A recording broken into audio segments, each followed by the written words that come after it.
Muy buenos días. Esta sesión discutiremos uno de los segundos grandes conjuntos de instrumentos para el ordenamiento territorial, como son los instrumentos vinculados a la política fiscal.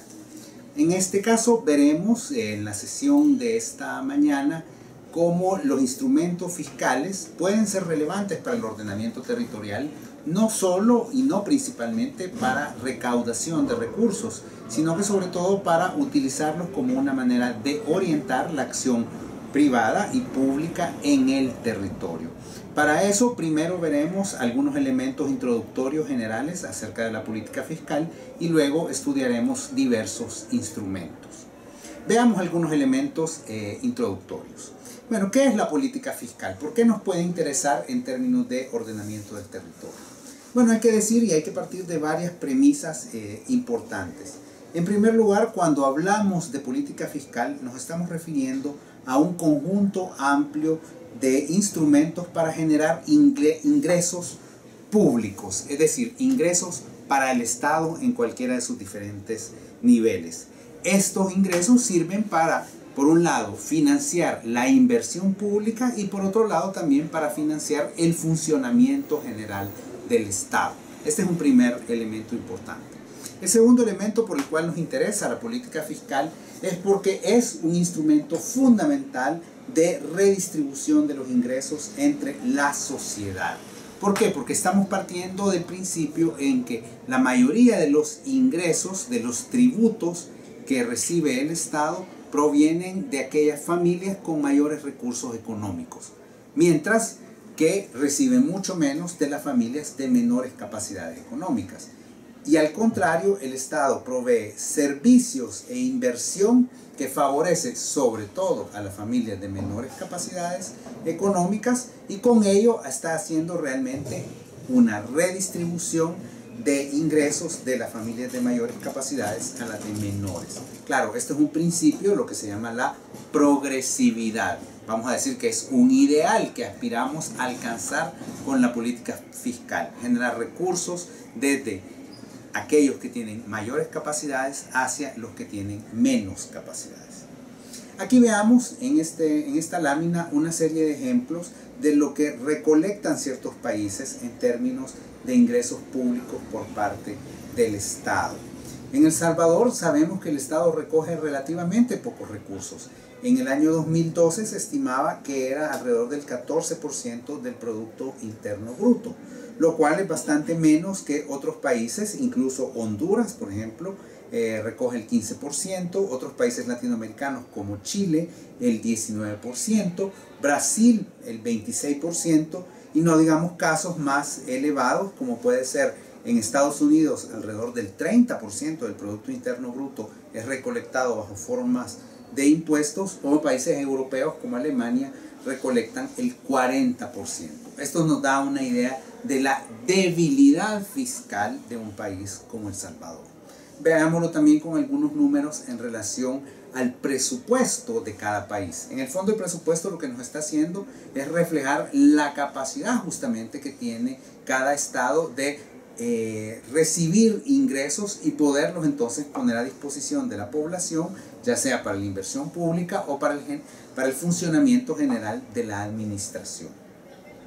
Veamos el caso de España. En el año 2013 tenía un presupuesto estimado de 415.000 millones de dólares para ese año, para una población de 46 millones de habitantes. Esto significaba, poniendo un indicador básico, que el Estado español contaba con más de 9.000 dólares por habitante. Claro, estos 9.000 dólares son 9.000 dólares para que funcione la administración y para poder proporcionar servicios e invertir en infraestructura en todo el país. Comparémoslo con el caso de México. México, que es un país de más de 112 millones de habitantes, es decir, más del doble de la población de España, tiene un presupuesto, sin embargo, menor de 300.000 millones de dólares en ese mismo año. Significa que el Estado mexicano tenía de disposición, digamos, para sus habitantes un poco más de 2.600 dólares para hacer funcionar su administración, proveer servicios y hacer inversión pública. Sin embargo, si ya pasamos a casos centroamericanos, siempre va a destacar la situación de Costa Rica, donde tenemos un presupuesto de alrededor de 12.500 millones de dólares para atender una población de 4.8 millones de habitantes, lo cual nos da una cantidad por habitante de 2.600 dólares, es decir, muy similar al caso mexicano. Sin embargo, veamos El Salvador. El Salvador tenía en el año 2013 un presupuesto de 4.500 millones de dólares, es decir, casi la tercera parte del presupuesto de Costa Rica, y sin embargo tenía que atender a una población un poco mayor que la de Costa Rica, de 6 millones de habitantes, lo cual da apenas 750 dólares por habitantes para proveer servicios y hacer funcionar la administración pública en El Salvador. Esto significa pues de entrada una debilidad estructural para poder cumplir las funciones de la administración pública. Por último, veamos el caso de Nicaragua, también país vecino, un presupuesto de 1.800 millones de dólares para una población similar a la de El Salvador. Es decir, que tiene una disponibilidad por habitante bastante más reducida, de apenas 300 dólares por habitante. Entonces esto nos da un panorama, digamos, de entrada de qué es lo que significa realmente recolectar recursos para la administración pública. Ahora pasemos a otro tema. Tratemos de entender un poco más conceptualmente cuáles son esos ingresos que recibe el Estado y cómo los podemos entender. Particularmente nos interesa diferenciar las distintas maneras en las que un Estado puede financiarse. Y aquí nos estamos refiriendo particularmente a los gobiernos locales. Vamos a decir que existen tres grandes maneras de financiamiento para los gobiernos locales. Los que llamamos los tributos, profundizaremos un poco más en ellos más adelante, pero los tributos son el conjunto de impuestos, tasas y contribuciones que recauda un gobierno. En segundo lugar tenemos las llamadas transferencias, que son justamente transferencias de recursos que un gobierno municipal recibe de otros niveles de la administración pública, típicamente del gobierno nacional, y en el caso de los países federales también pueden recibirlo de los gobiernos provinciales o estatales. Finalmente también se incluye como una forma de financiamiento de los gobiernos locales el tema del crédito, es decir, la capacidad que tienen los municipios para emitir deuda, para adquirir deuda, para poder desarrollar determinadas actividades. Aunque claro, sabemos que esa deuda, tarde o temprano, va a ser pagada, y ese pago siempre va a surgir ya sea o de tributos o de transferencias que recibe de otros niveles de la administración pública. Por supuesto que podrían haber todavía otras fuentes de ingreso más puntuales, más específicas, por ejemplo en el caso de que los municipios manejan algún tipo de empresa pública y las utilidades de esa empresa pública también se convierten en ingresos, digamos, de la municipalidad, pero son situaciones realmente muy excepcionales. Ahora bien, nos interesa particularmente en esta sesión discutir el tema de los tributos, porque son estos tributos realmente los que se pueden llegar a convertir en instrumentos para el ordenamiento territorial. Veamos, ¿qué son los tributos? Y aquí podemos tomar la definición que la misma ley salvadoreña nos otorga, la Ley General Tributaria Municipal del año de 1990. Define tres grandes categorías de tributos, que muchas veces en el lenguaje coloquial tendemos a confundir, sin embargo es importante diferenciarlas conceptualmente.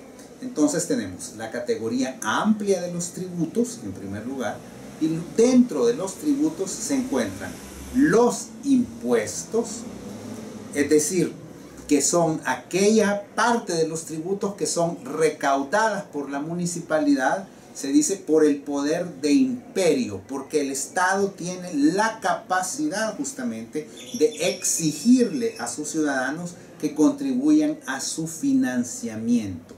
En el caso salvadoreño, los impuestos municipales, sin embargo, son aprobados por la Asamblea Legislativa.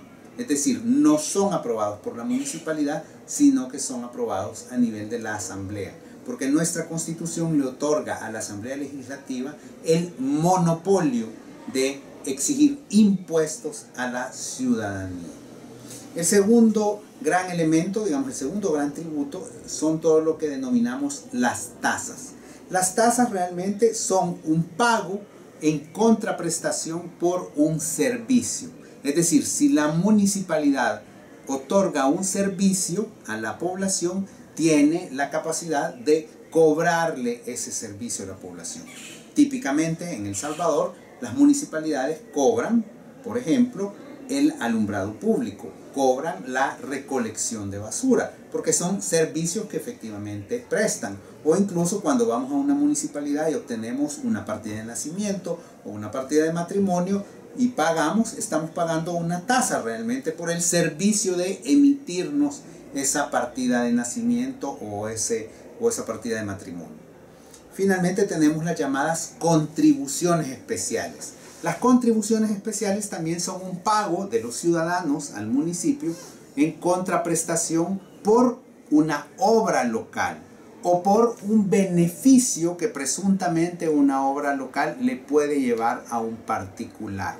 En ese sentido se diferencian de las tasas, porque en las tasas estamos pagando por un servicio que se presume es permanente y continuo que la administración nos está prestando. En cambio, en la contribución es el beneficio que podemos obtener por una obra particular. Más adelante veremos cómo esto es importante en términos de ordenamiento territorial. Tenemos otras situaciones que son interesantes de comentar para compararlas con el caso salvadoreño. Por ejemplo, en Honduras, este tema de los impuestos municipales que están definidos por la Asamblea Legislativa se ha resuelto a través de una ley marco única que le da potestad a las municipalidades de establecer sus impuestos, toda vez no pasen de un piso ni sobrepasen un techo determinado, de tal forma que hay como una estructura bastante más coherente de lo que cada municipalidad puede o no puede hacer. En el caso salvadoreño, y sabemos que es un tema de polémica constantemente, los municipios tienen cada uno que ir a pedir a la Asamblea Legislativa que le apruebe su ley de impuestos municipales, y eso es sujeto de muchas polémicas continuamente. Pasemos ahora a ver entonces estos instrumentos fiscales. ¿Cuáles son los clásicos instrumentos fiscales que pueden ser utilizados en un marco de ordenamiento territorial? El primero y probablemente el más importante a nivel mundial, y sin embargo que no existe en El Salvador y no se aplica en El Salvador, es el impuesto predial o el impuesto a los bienes inmuebles. Tratemos de definir paso por paso en qué consiste este impuesto predial y sobre todo en entender por qué puede ser un instrumento de ordenamiento del territorio. Bueno, en primer lugar, el impuesto predial es un impuesto que grava el dominio sobre propiedades inmobiliarias. Es decir, el hecho generador del impuesto es el ser propietario de un bien inmueble. Y esto ya nos plantea un primer abanico de posibilidades, porque puede surgir la pregunta, ¿ser propietario de un bien inmueble a dónde? Y vemos que en diferentes lugares hay distintas respuestas a esta pregunta. Puede ser a la propiedad inmobiliaria en cualquier lugar, o en otras ciudades o en otros municipios se define es la propiedad inmobiliaria urbana, es decir, dentro de un perímetro urbano. E incluso ahora vemos casos más sofisticados donde no solo es la propiedad urbana, sino que también la urbanizable. Es decir, que da a entender justamente que un ciudadano que es propietario de un bien inmueble en estas áreas debe de contribuir de alguna manera al funcionamiento, al financiamiento de la municipalidad o de la ciudad en la que se encuentra. Por otro lado, se establece una tasa de cobro, es decir, un porcentaje que se va a cobrar sobre el valor de ese inmueble del cual soy propietario. Es lo que se llama en algunas legislaciones la alicuota. Entonces aquí se define un porcentaje. ¿Cuánto es ese porcentaje? Pues es variable, ¿verdad? Es decir, podemos encontrar ejemplos de muy distintas naturalezas, pero podríamos decir en un rango razonable que un impuesto predial muy alto llega a ser el 1% del valor de la propiedad. Es decir, que la administración le cobra al propietario el equivalente al 1% del valor de su inmueble. Quiere decir que si yo soy propietario de un inmueble con un valor de $100,000, me van a cobrar en un año un impuesto predial de $1,000, que es el 1%. Pero podemos encontrar casos muy diversos, como decíamos. Es muy frecuente la tasa del 0.5% o incluso del 0.25%, es decir, una cuarta parte de lo que comentábamos anteriormente. Entonces, esa es la alicuota, es otra decisión, digamos, que se debe tomar a la hora de implementar un impuesto predial.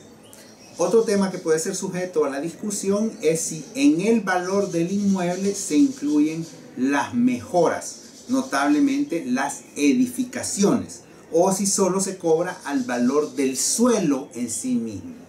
Digamos que en la teoría, sobre todo por lo que hemos comentado en otras sesiones, vinculado por ejemplo a las características muy particulares del suelo como bien, en teoría se recomienda que el impuesto predial puro debería de ser únicamente al valor del suelo y no de los inmuebles o de las edificaciones y de las mejoras que se hacen sobre ese inmueble, que después de todo ya requieren una inversión como muy particular de parte de los propietarios. Incluso existen casos, por ejemplo en México, donde las municipalidades efectivamente han decidido tomar este camino del cobro del impuesto al valor del suelo estrictamente. Sin embargo, hay que decir, la mayoría de experiencias están orientadas hacia el valor completo, pues, del inmueble, incluyendo el suelo y las edificaciones. Otro elemento de discusión suele ser, obviamente, cómo establecemos el valor de ese inmueble. Para establecer el valor del inmueble hay dos grandes caminos, donde también en América Latina encontramos experiencias diversas. Una manera, probablemente la más sencilla administrativamente de implementar, es el llamado autoavalúo. Es decir, cuando el mismo propietario dice cuál es el valor de su inmueble.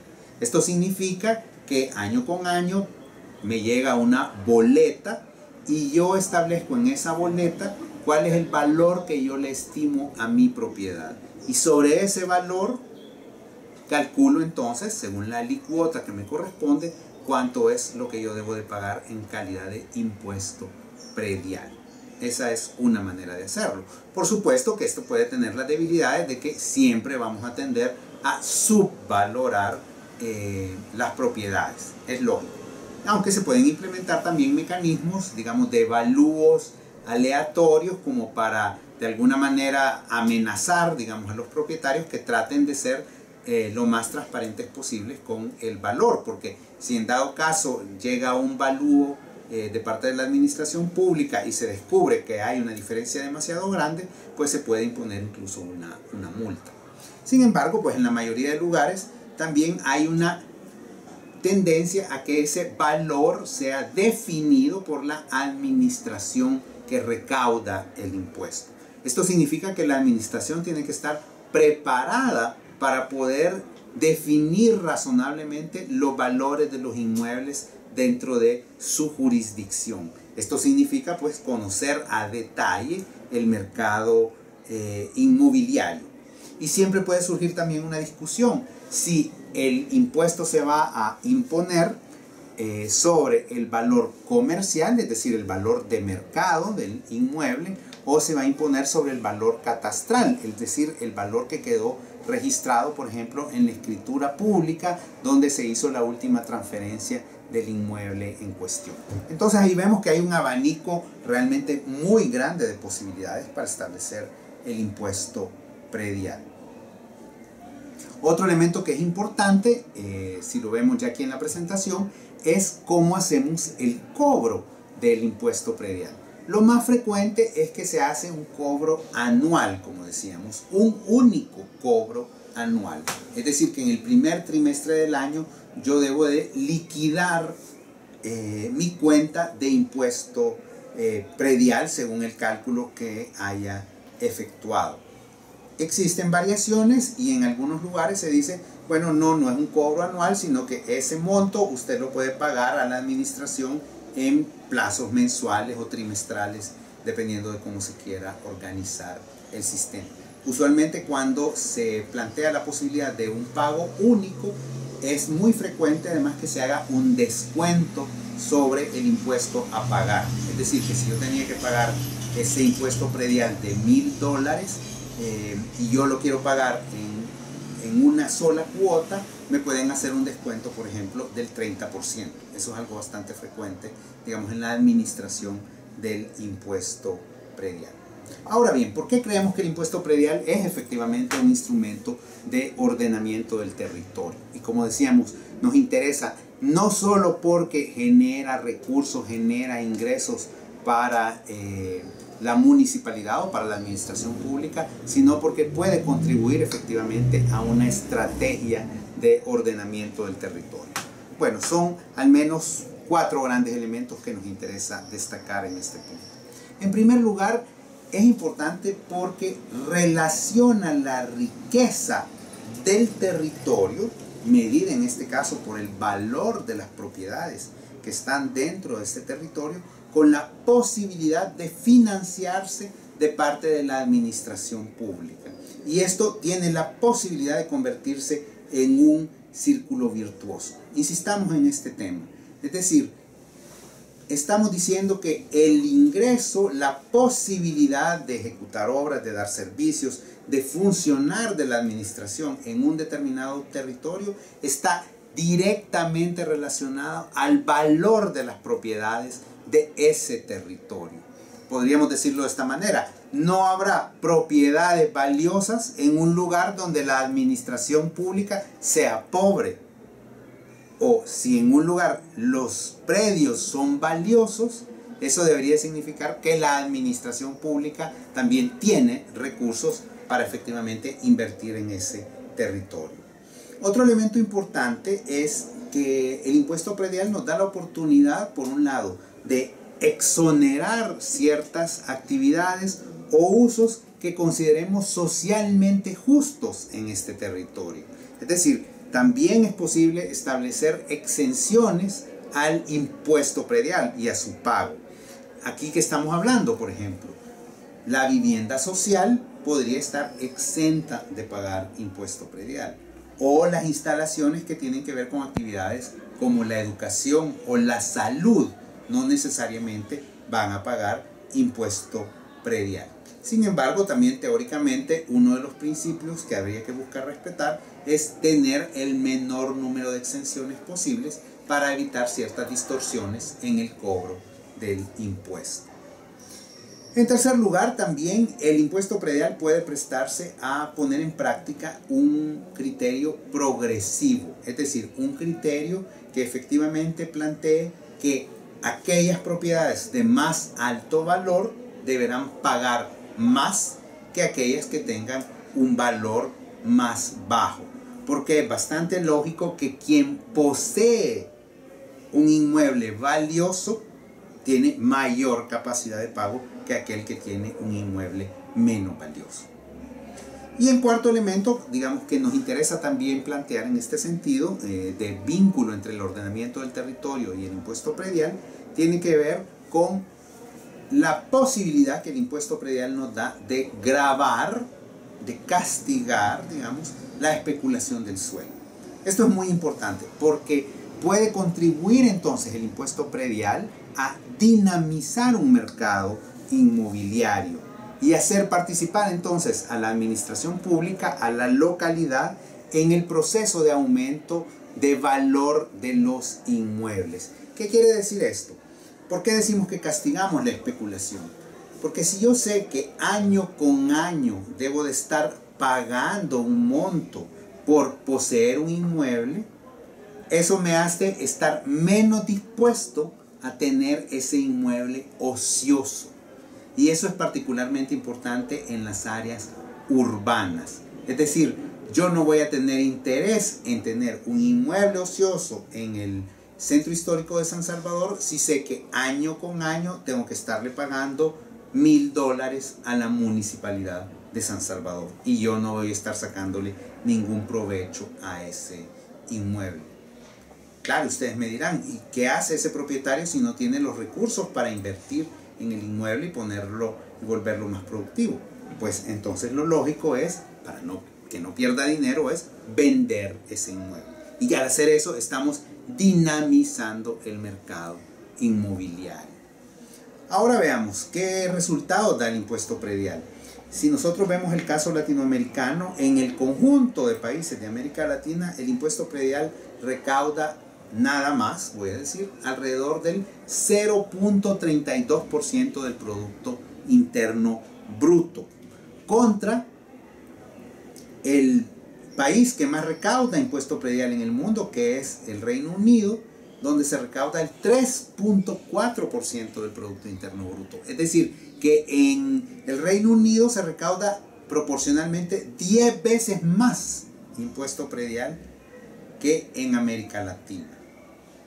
Claro, en América Latina hay variaciones, tenemos casos como el de Colombia, donde se recauda alrededor del 0.58% del Producto Interno Bruto, casos como Guatemala, donde se recauda apenas el 0.2%, o El Salvador, donde se recauda el 0%, puesto que no tenemos ese impuesto predial y por lo tanto le privamos a la administración pública de todas estas posibilidades que antes estábamos comentando. Aquí nada más una imagen para que podamos ver cómo una municipalidad, en este caso específico la de Bogotá en Colombia, anuncia su recaudación del impuesto predial, los diferentes pasos y las ventajas que la misma ciudad quiere promover entre sus ciudadanos para que estimular el pago del impuesto predial. Solo para darnos una idea, en Bogotá alrededor de 2.400.000 predios pagan impuesto predial a la ciudad. Y por lo tanto, pues eso se convierte en una fuente de recursos muy importante. Incluso, siempre siguiendo con el caso de Bogotá, es muy interesante lo que sucedió a partir del año 2003, cuando se aprobó, valga la contradicción conceptual aparentemente, un impuesto voluntario con el impuesto predial, el llamado el 110%, planteado por el alcalde Antanas Mocos.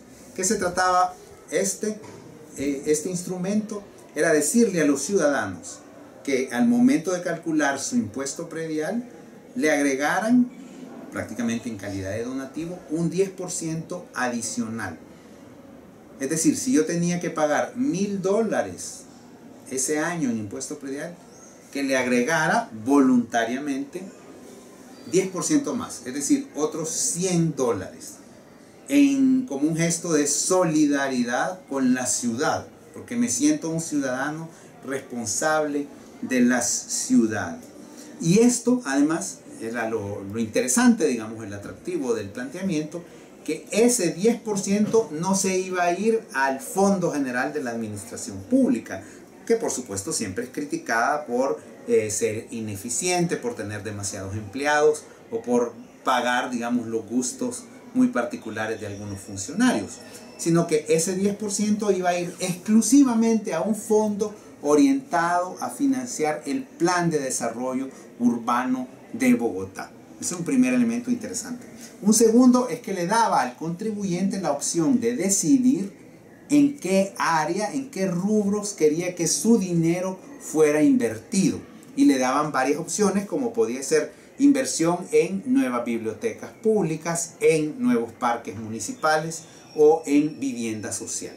Entonces las personas indicaban en qué estaban dispuestas o en qué tenían interés en invertir, digamos, ese recurso adicional.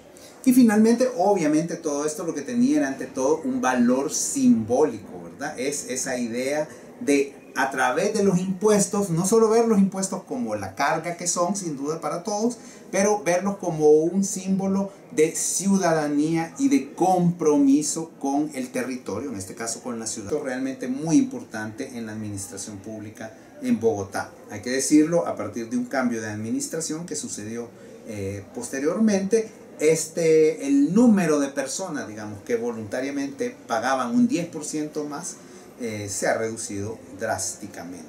Pero en todo caso nos indica la importancia de esa construcción de ciudadanía a través de los instrumentos tributarios. Pasemos ahora a un segundo instrumento igualmente muy importante para las políticas y los programas de ordenamiento del territorio.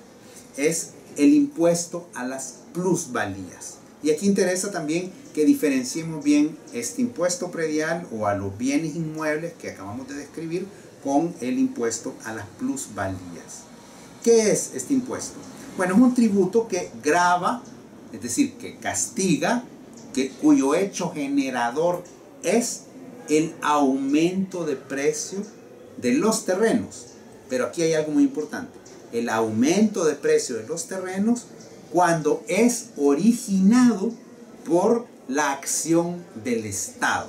Es decir, no es cualquier aumento de precio de los inmuebles, sino que es aquel aumento que está originado en una acción del Estado. Y podemos distinguir dos grandes tipos de acciones del Estado que conllevan en general aumento del valor de los inmuebles. En primer lugar, vamos a decir, son las inversiones públicas, que creo que todos podemos vislumbrar fácilmente por qué una inversión pública va a aumentar el valor de un terreno.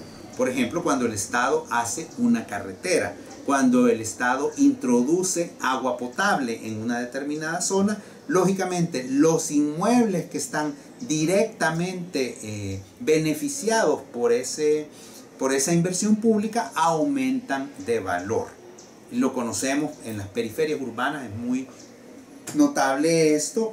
Un terreno que antes era agrícola, pero luego el Estado construyó una carretera que pasaba por ese terreno, ahora ese terreno está conectado muy bien, entonces el valor aumenta. Entonces ese aumento de valor es una plusvalía generada por una acción del Estado. El segundo, e igualmente muy importante, digamos, y un poco más difuso, pero que nos interesa mucho señalarlo, es el aumento del valor producto de una acción administrativa del Estado. Fundamentalmente el otorgamiento de un permiso o de una licencia. Creo que también lo podemos vislumbrar esto con alguna facilidad. Imaginemos, y creo que lo vemos en los periódicos a veces o en algunas ofertas de terrenos, cuando dicen se vende terreno con permisos. Sabemos que un terreno con permisos, voy a decir, un terreno que OPAMS ya ha dicho que es urbanizable, tiene un valor diferente a ese mismo terreno si no tiene los permisos. Entonces, si el valor es distinto, ¿cuál es el origen de esa diferencia? Es una acción del Estado que es haberle dicho, usted tiene un inmueble urbanizable. Entonces, se parte del principio, en ambos casos, que esos aumentos de valor no son producidos por el propietario, sino que son producidos por una acción del Estado. En el fondo, lo que estamos haciendo aquí es seguir un principio que está, de hecho, en las constituciones y en los códigos civiles de prácticamente todos los países latinoamericanos, que es el principio de gravar el enriquecimiento inmerecido. Es decir, todos tenemos derecho a enriquecernos, pero nos enriquecemos con nuestro trabajo, con nuestro esfuerzo. En los casos que estamos comentando antes, nos estamos enriqueciendo por una acción del Estado y por lo tanto eso merece ser gravado con algún tipo de tributo, en este caso con el impuesto a las plusvalías. En el fondo, si lo podríamos también entender de esta forma, si el Estado ha producido ese beneficio que se traducirá en dinero, ese aumento de valor, pues lo que estamos haciendo realmente es que el Estado participe de ese aumento de valor, sea parte, digamos, de esa nueva riqueza que se ha generado gracias a su propia acción o decisión. Estamos socializando una ganancia que había sido privatizada anteriormente. Hay que decir claramente, a diferencia del impuesto predial que se cobra año con año, este es un impuesto que solo se puede cobrar una vez. Es decir, solo se puede cobrar cuando se hace efectivo, por ejemplo, ese permiso. Es decir, me dieron un permiso para que mi terreno fuera urbanizable y yo efectivamente lo urbanicé. Entonces, claro, ahí hay que cobrar un impuesto a la plusvalía. O cuando yo vendo ese terreno que ya tiene los permisos y por supuesto yo dentro del valor, del precio de venta, pongo esa ganancia, ese beneficio que he obtenido porque tengo los permisos orientados, digamos, hacia ese inmueble. Veamos como las diferentes maneras en las que esto se ha puesto en práctica en distintas jurisdicciones. Bueno, una primera manera, y que es importante en nuestro contexto porque de hecho ya existe, esto está regulado, son las contribuciones especiales que comentábamos hace un momento. ¿Por qué las contribuciones especiales, o en otros países se conocen como contribuciones por mejoras, son una manera de recuperar estas plusvalías? Porque realmente aquí lo que estamos haciendo, no es tanto recuperar unas plusvalías, pero estamos intentando recuperar al menos el costo de las obras que el Estado realizó. Es decir, el Estado puede dividir el costo de la obra en cuestión, una vía, una pavimentación, un acueducto, entre los inmuebles directamente beneficiados por esa obra y distribuirlos, prorratear, digamos, ese costo. Pueden haber varias maneras, entre el número de lotes o dependiendo del área, de la superficie de cada uno de esos lotes, ¿verdad? Se cobraría por metro cuadrado y con eso intentar, por un lado, distribuir ese costo y recuperar ese costo en el tiempo. En el caso salvadoreño esto ha comenzado a ser aplicado de una manera todavía tímida, digamos, pero son inicios. Por ejemplo, en la colonia San Benito se hicieron unas determinadas obras de embellecimiento de la colonia San Benito, del Boulevard del Hipódromo, y se cobró a los inmuebles vecinos una tasa de 5 centavos de dólar por metro cuadrado construido a los inmuebles que estaban directamente sobre la vía y de 1 centavo por metro cuadrado a los inmuebles que estaban en toda la colonia. Y durante un periodo de 5 años, mensualmente los propietarios van a estar pagando. También la ciudad de San Marcos aplicó una contribución especial para financiar parcialmente la introducción de obras de saneamiento en una colonia, Los Andes 2. Esa es otra posibilidad. No es que necesariamente haya que recuperar el 100% del valor de la obra. La municipalidad puede decidir qué proporción quiere cargarle, digamos, a los contribuyentes que están directamente beneficiados por esa obra. Y esto existe prácticamente en toda América Latina. En todo el mundo hay tradición, digamos, de que los municipios pueden cobrarle la obra a los directamente beneficiados.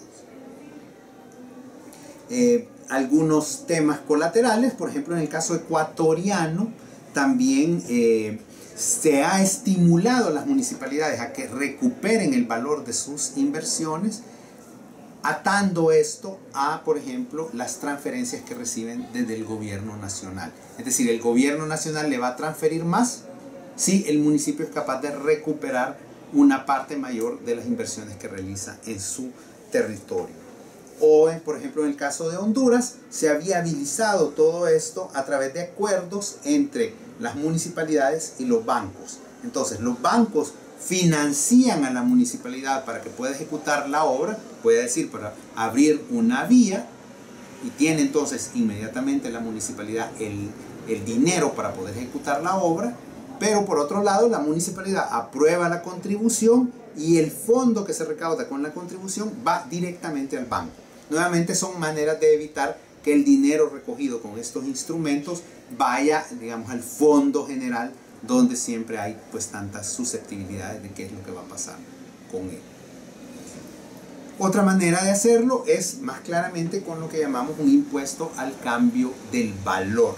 ¿Qué quiere decir esto? Entonces es cobrar un porcentaje del aumento del valor de la propiedad después de una decisión administrativa, es decir, por el otorgamiento de ese permiso o de esa licencia a la que hacíamos referencia antes. Aquí hay un tema interesante, que ese pago de ese porcentaje del aumento de valor que vamos a cobrar pueda hacerse en especie, no solo en dinero, que es una posibilidad, pero hacerlo en especie, notablemente en tierra, que es algo que, como ya hemos discutido, a la administración le interesa potencialmente recuperar tierra en espacios, digamos, donde se estén dando permisos, por ejemplo, de urbanización. Caso prominente en América Latina, el Colombia, esto a través de la ley 388, que justamente es la ley de ordenamiento territorial, plantea lo que se denomina la participación en plusvalías. ¿Y qué es esto? Pues interesante, porque es una ley nacional que manda a los municipios que a partir de ese momento, del año 1998, cuando esto fue aprobado, no pueden otorgar un permiso y simplemente dar un permiso. Tienen, al mismo tiempo que otorgan un permiso, prever la participación en plusvalías. Es decir, participar del aumento de valor que van a generar con ese permiso otorgado. Y las obliga, esto es impresionante, a que cobren entre el 30 y el 50% de ese aumento de valor.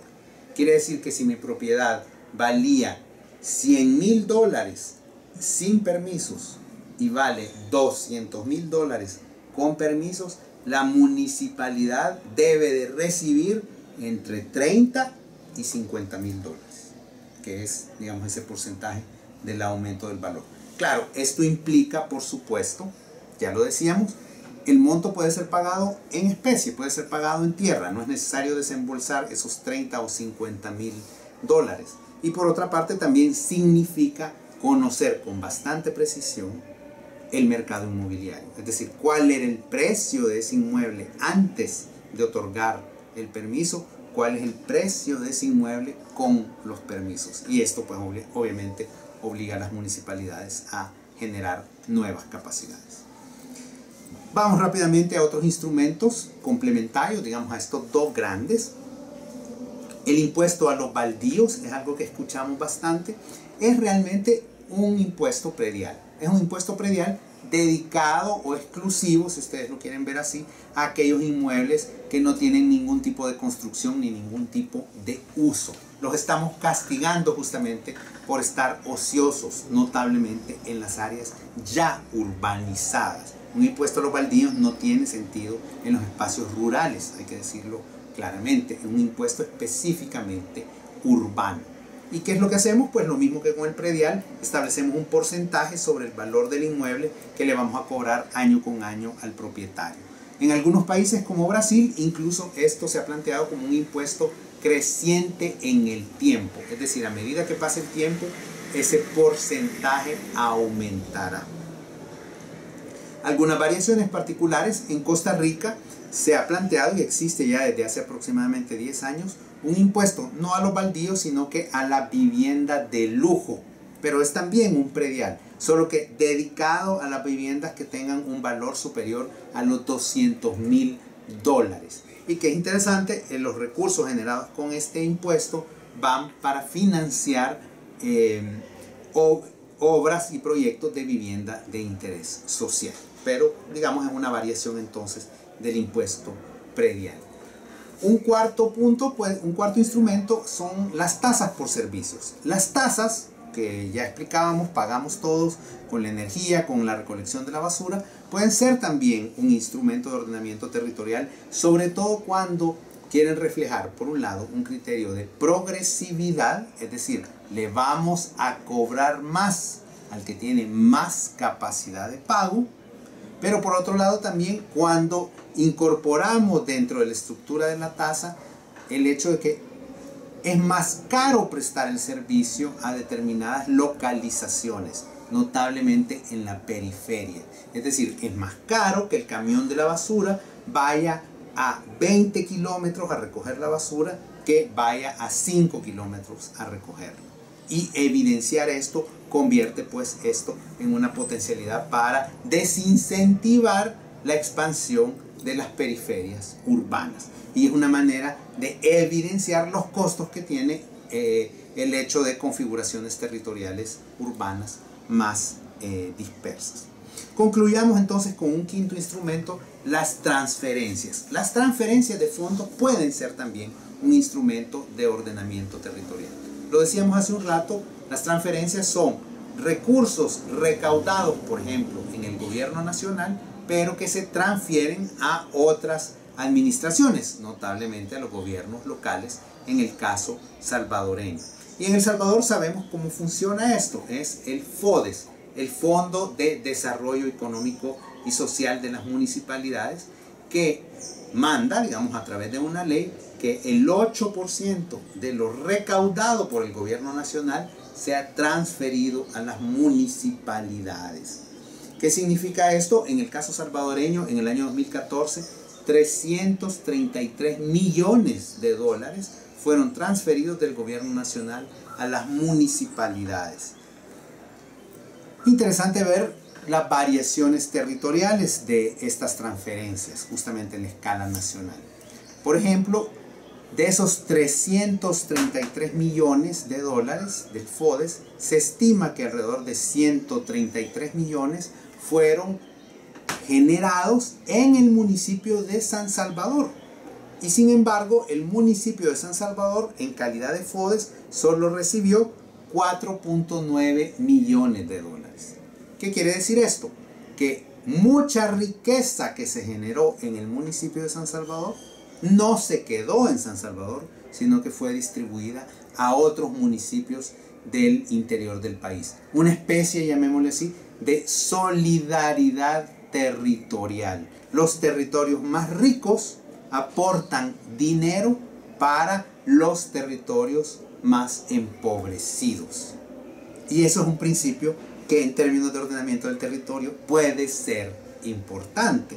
Ahora bien, veamos algunas experiencias. La más notable de manejo de este tipo de transferencias para hacer política territorial la encontramos en Europa. La Unión Europea estableció prácticamente desde finales de los años 60 y fue consolidando en los años 70 y 80 los llamados fondos estructurales europeos, fondos estructurales para el desarrollo regional. ¿En qué consiste esto? Son también recursos que se generan en los territorios más ricos de Europa, Alemania, Francia, Holanda, Inglaterra, norte de Italia, y esos fondos se convertían en unos recursos para invertir en los países o en las regiones periféricas. ¿Con qué criterio? Realmente bastante sencillo. Se invierte en aquellas zonas donde el ingreso por habitante es apenas 3/4 partes o menos del ingreso promedio en la Unión Europea. Pero también establece unos criterios bien puntuales de en qué se puede invertir. Claramente en 4 rubros. Se puede invertir en educación, por ejemplo, mejorar las universidades o el sistema público de educación. En infraestructura, construir carreteras, construir el metro, construir vías férreas, mejorar los puertos en estas regiones periféricas. En programas de apoyo al empleo, y ahí tiene que ver mucho el tema, por ejemplo, de la capacitación de las personas para poder tener un empleo. Y finalmente también para apoyar la innovación, las actividades de investigación y diseño, que en principio contribuyen todas a tener economías más competitivas. Terminamos viendo aquí nada más un mapa pues de la Unión Europea. Ustedes van a ver en los colores más oscuros, en este azul más oscuro, esos son los territorios, llamemos, ricos de la Unión Europea, y en el color más rosado claro son los territorios más pobres, y los dineros entonces van a salir de estas regiones más ricas para irse a distribuir a estos territorios más pobres. Quiere decir en el fondo que con los instrumentos fiscales estamos haciendo esa solidaridad territorial y estamos dando un sentido más amplio al territorio, y por eso los consideramos instrumentos para hacer ordenamiento territorial. Muchas gracias.